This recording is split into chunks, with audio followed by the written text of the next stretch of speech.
What if I told you there was a multiplayer shooter somewhere between Rainbow Six and Counter-Strike that was a state-sponsored recruitment and propaganda piece that, despite that, was actually incredibly popular, even amongst those not interested in joining the military, specifically the army, or for those who couldn't even join, like those from foreign nations?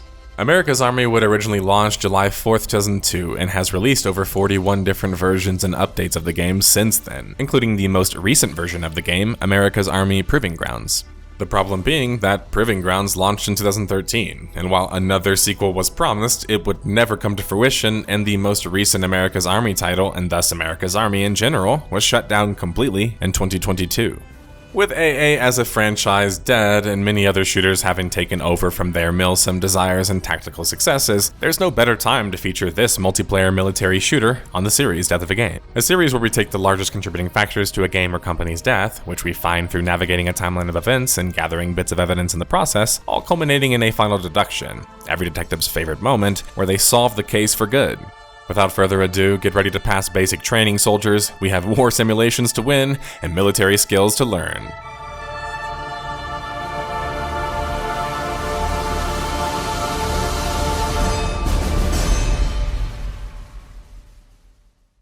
I would like to welcome this video's sponsor, Fume. What is Fume? Fume is an award-winning flavored air device. You grab your Fume device, insert your flavor, and the Fume device draws flavor to your mouth. Fume can fill a void ditching a bad habit can leave, because it gives you something to still reach for that's not actually a vape. That's right, there's no vapor. You can use it anywhere. There's no nicotine either, so it's not addictive, and it has non-toxic flavors. It really is a guilt-free alternative. There's no batteries in the device, so you'll never need to charge it, and it looks cool. You can feel the weighted, high-quality design just by looking at it. And best of all, for people like me who are pretty ADD, it's made to be fidgeted with, calms anxiety with magnets, snaps and clicks, and allows you to adjust the airflow dial into your mic, and makes a satisfying sound when you do it.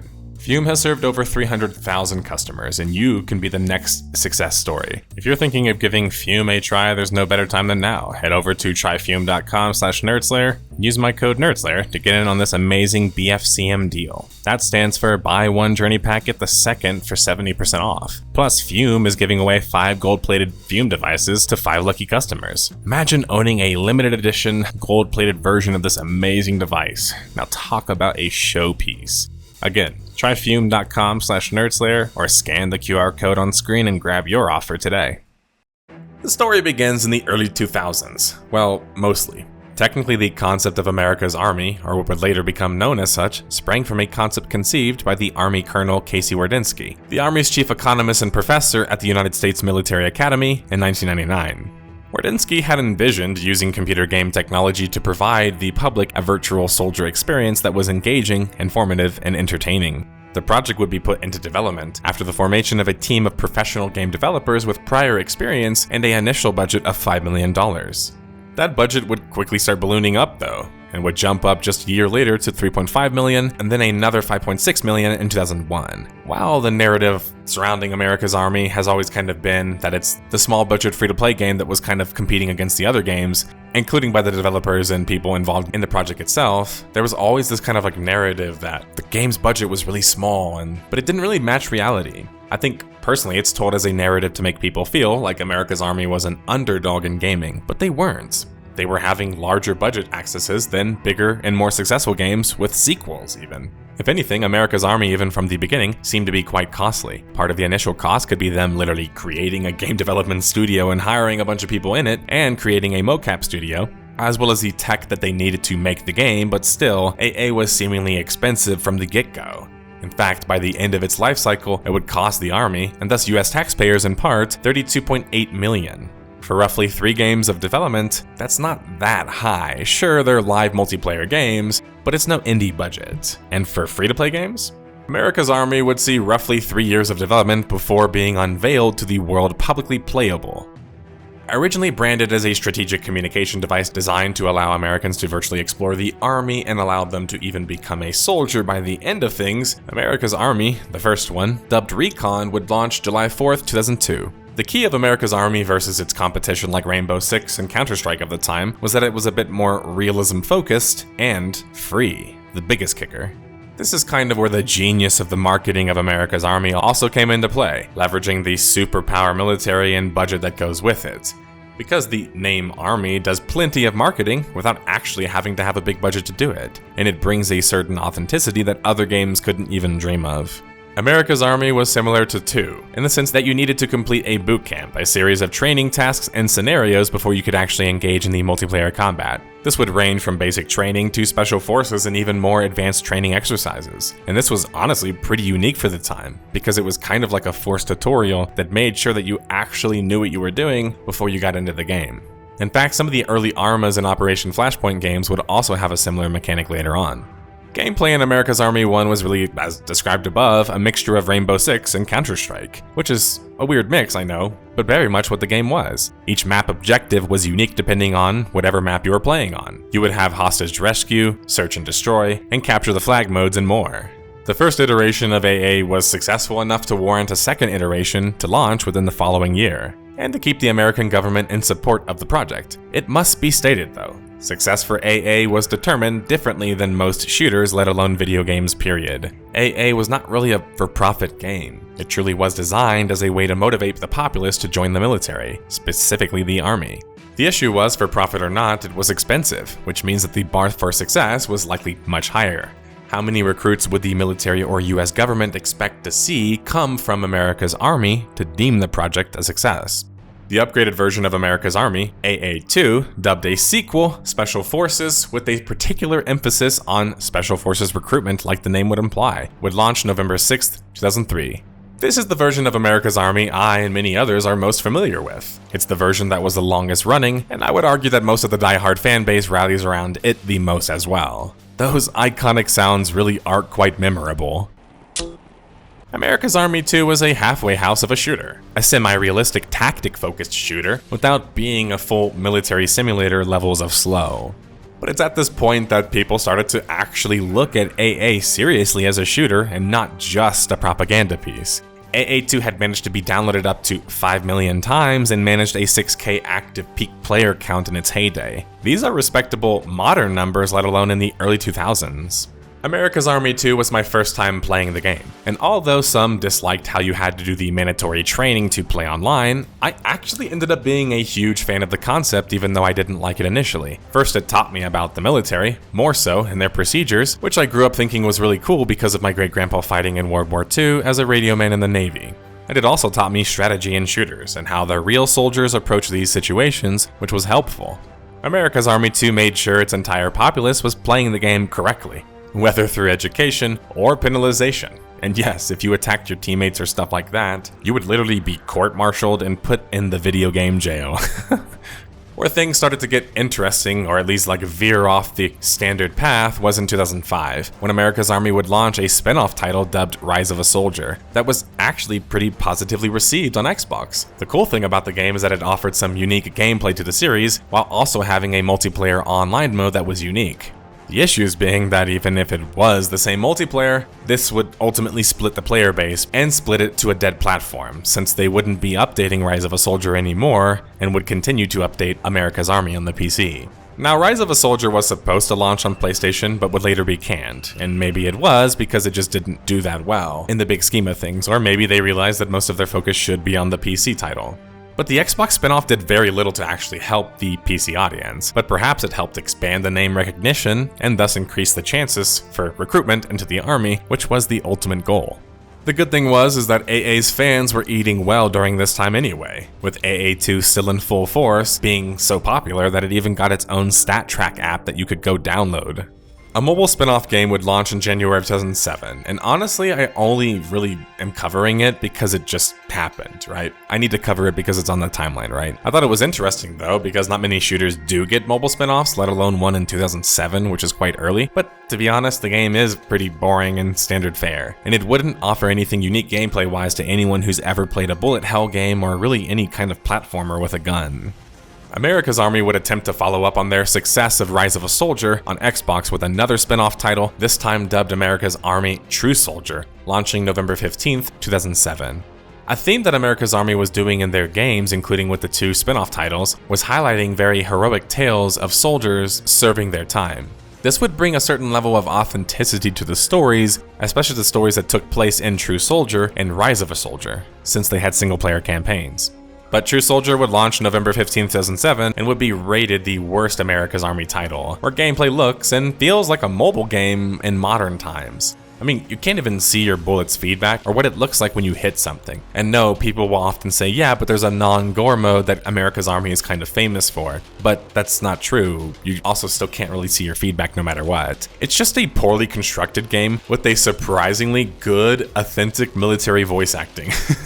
Target identified. By this point, it almost seemed like America's Army was on the outs. It was kind of fading away. The sequel had been running for a solid 5 years, and with the failure of the recent spin-off title, it seemed like gamers were kind of moving on to better shooters, especially as more and more of them also became free-to-play. America's Army 3 would have a beta announced in September of 2008, however, showing that AA wasn't giving up yet. Right before the launch of AA3, there were reports that AA wasn't just successful, past tense, but still reaching success with 400,000 players reported playing the game. Now, I should add my normal disclaimer of we don't know what players in this situation constitutes or what it means. They could have literally played for 1 second, but still, AA was still around and kicking. The unlikely pro-military free-to-play shooter. But the truth is, as much as we have sort of sidestepped things for a while, and people probably think I'm doing it on purpose because I was afraid to address the stuff, but no. America's Army was swirled in controversy from the beginning, and I'm going to wade right into it. As they grew in success, it only got worse. The US Army would unveil a new recruitment center in Philly complete with 60 personal computers and 19 Xboxes, essentially serving as like a video game cafe or arcade at a military recruitment facility. While the lines were always blurred, let's be honest, the opening premise of America's Army from the creator himself was to essentially educate, entertain, and recruit the gamers who play it. It was a state-sponsored video game shooter, where players were unable to play as the bad guys, and yet the entirety of the game was designed to glorify, in some ways, military action.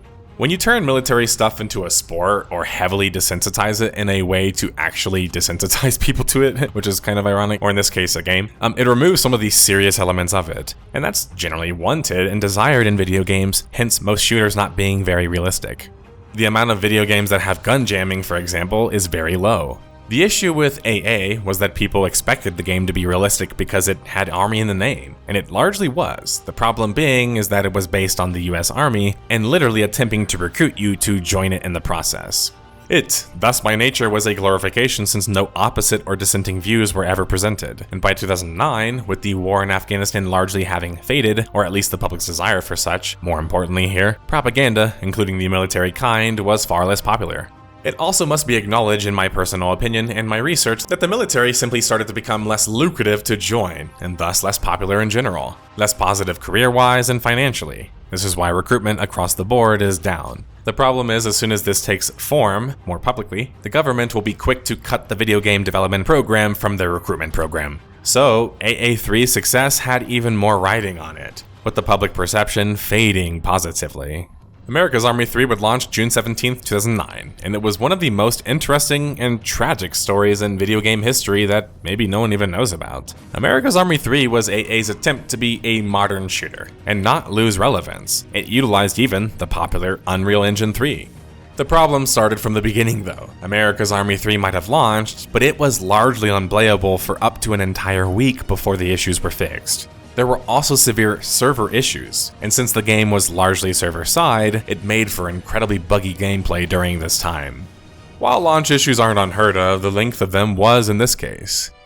Worse, and more shocking, the developers behind AA3 were literally canned the same month that the game launched. This was a truly bizarro move by the US Army and those involved in the project. It seemed like the thought was, have developers make the game, and then just plug in your own team to maintenance mode the rest of the game the rest of the way. Except it was a multiplayer shooter. And the issue being, not only was AA3 already pushed to launch before it was ready, in a near alpha state, on top of that, expecting your hodgepodge plugin squad to be able to actually do game development on a bare minimum, on a live multiplayer shooter, is just delusional.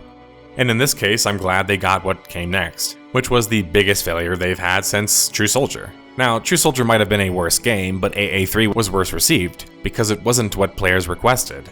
And the OG devs even acknowledged this in a later video. Most of the feedback was, bring back AA2 with better graphics. It's really not that simple. where they state that the audience just wanted AA2, but with more updated graphics and guns. Then they admit that they were unable to satisfy that request, or phrase it in a way where it says, well, it's just not that simple. Which, to be clear, is like saying, my job's hard.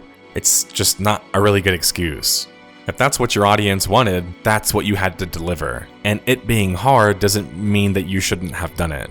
Now, in AA3's defense, it's not that different from the other titles in terms of its general design. While AA2 was already a faster-paced shooter, though, AA3 feels even more faster-paced due to how modern the gameplay was, which made it feel a bit strange, especially with the rise of milsims like Arma, or even the Operation Flashpoint of old. This is hurt by how inconsistent bullets and their spray patterns are up close, making it feel like a dice roll to kill targets in CQC, which doesn't really make sense in an army game. Worst of all, you combine these two differences and issues in the game with all the poor performance and netcode issues that plagued the launch, and although they were largely handled, they still persisted for many. And the end result is a very unpolished modern America's Army shooter that feels completely out of place and out of the competition with titles like COD Modern Warfare 2 just launching and Arma 2 just launching as well. Both of these games would go on to, most famously, be shooting game icons. Meanwhile, AA3 was always remembered as the what could have been game, if it's even remembered at all. I think it's a little unfairly maligned, but with how poor their initial offerings were, and how utterly non-existent the development was post-launch, it's kind of hard to do development when you fire the developers, right? But I'm not surprised that others had that opinion about AA3 because of that. But AA had this strange knack of, when seeming like it was totally on the ropes, pulling out yet another life. But how many more lives could they manage? Especially with how big of a failure AA3 was. America's Army 4, dubbed Proving Grounds, would be announced sometime in 2011, and the beta announced in August of 2012. Proving Grounds would be the return to Unreal Engine 3, and perhaps a time to right some of those wrongs. But competition wasn't just getting stiffer, it was fully erect. Okay, my bad. With adjacent titles like COD and Arma, Insurgency also popped onto the scene, a popular Valve Source Engine mod, and would release as an early access game in April of 2013. Insurgency by many was seen as the true spiritual successor to America's Army 2, and I could see the comparisons myself, as I immediately was drawn to the game as a fan of the Source mod, much like I was a fan of Chivalry as a Source mod, and then migrated to the actual game. Insurgency was grittier though, more realistic, and would let you play as the terrorist or bad guy squad, something that America's Army didn't do if you remember. The communication of the game also reflected this, by the way. But point being, Insurgency was better in every way than AA3, and things were only going to get worse as they got more popular. America's Army, Proving Grounds, after a lengthy beta, most likely attempting to combat their previous launch issues, would launch finally October 1st, 2015. The issue being that now even more COD titles were out, and CSGO was massively popular as the recent CS entry. And Arma 3 launched at the same time as Insurgency. At this point, whatever player base would have been left for America's Army would have moved on to bigger and better shooters, whether in scope, design, or by budget and scale. I, for example, navigated my way towards Arma 3 after playing Arma 2 and the future COD titles, without much need to replay something akin to America's Army, even with their launch in 2015. In the reviews on Steam for Proving Grounds, you even have, on the positive ones, the most lukewarm reviews that you could get, with many of them non-ironically just suggesting that you play Insurgency instead. But look, Proving Grounds wasn't bad, especially compared to AA3, but ironically, it did far less to innovate, or did anything new compared to it. Proving Grounds really feels like a milquetoast shooter, because it doesn't try to be anything special or unique, and it doesn't even commit to being a full America's Army game experience. Now, I think if it came out a few years earlier, it probably wouldn't have been so received lukewarmly, but the issue that I have with the game personally is that it feels particularly like a bad Rainbow Six game. It's meant to focus on CQC and tactical gameplay, but there's no gadgets or no technology, and even the gun arsenal is severely limited. It even looks like Rainbow Six, which just makes the comparisons that much harsher. It's just, again, we find ourselves playing the sanitized, worse offered version of a game that might cost money, but doesn't cost that much when you factor in the leap in gameplay and features that you would get with it. And yeah, being free to play has always historically increased the chances that people will play your game, but when you're trying to attract a tactical niche audience, being free to play doesn't really make sense, right? Especially when other shooters were offering what America's Army was and wasn't, in a much greater detail and a better package. Free-to-play would only continue to grow as a shooter market, but the difference being here, and the difference that I'm trying to outline, is that nearly all of the hardcore or more mil-sim-like shooters have a box price, because they have niche audiences. But to be fair, AA was never based on competing with the main competitors. It was based on being a successful recruitment tool. But if nobody was going to play the game, or even care about it, how would that even help recruitment much? You'd have to actually commit to making a really good industry-leading game. And if anything, flex that massive military budget there, and make a super awesome game that can't even be competed with. I bet that would increase recruitment. Because with these sort of Steam numbers, it just can't possibly cut it for long, unless the program is just kind of forgotten about, essentially. But once again, when things seemed dark, America's Army seemed to have yet more life, with the sequel confirmed by the fall of 2018. But Insurgency would keep swinging, and would drop another sequel dubbed Sandstorm December 2018. And if it wasn't clear already, they would end up becoming the de facto military-centric close-quarters tactical shooter game. That's a lot of definers, with Rainbow Six being the more arcade variant, and Arma being like the big boy milsim. Gamers, they moved on. And that was okay. While it's sad to see America's Army fade away by the 2018s, their competition was just getting that much better. And us as players were just reaping the rewards, let's be honest. So maybe we have America's Army to thank in some ways for pushing the shooter market forward. While Proving Grounds would hobble on with a sub 1,000 player count for a number of years, it would finally be put out to pasture February 2022. But Proving Grounds wasn't the only casualty. The other AA servers and even the website itself officially would be brought down as well.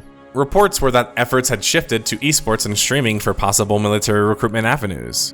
The concept of actually having to do work and make a good game was probably not as lucrative. However, it's actually still possible to play AA3 on Steam. You just need to join the Discord or find other players to play with, since the matchmaking and servers don't really work. And even going a step further back, you can even play AA2, showing how popular and important that was in AA's history and lore, by googling 25 Assist or checking out some of the videos on YouTube. 25 Assist is the only way that you can still play AA2 though, and thus in both instances the audiences for these games are going to be very small.